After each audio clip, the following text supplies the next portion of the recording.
ឆ្ងល់អ្នកដែលជុំជុំស៊ីផឹកកាន់កែវជុលផឹកថាលើកដាច់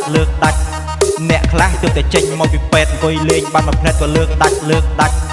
បើផឹកធម្មតាទៅវិថីចុះចាំបាច់បខំអីឲ្យលើកដាច់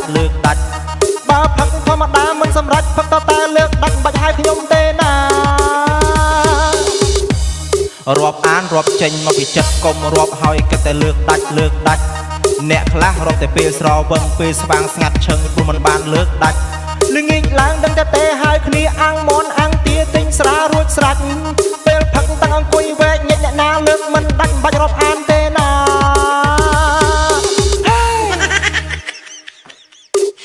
ផឹកស៊ីឲ្យមានរបបមានរបៀបផឹកតែសារសុខភាពកុំលើកដាច់យើងផឹកកុំខ្លាចអ្នកលក់ក្របើផឹកយកល្អកុំលើកដាច់ជុំគ្នាគឺដើម្បីសប្បាយកុំបង្ខំគ្នាឡើយឲ្យលើកដាច់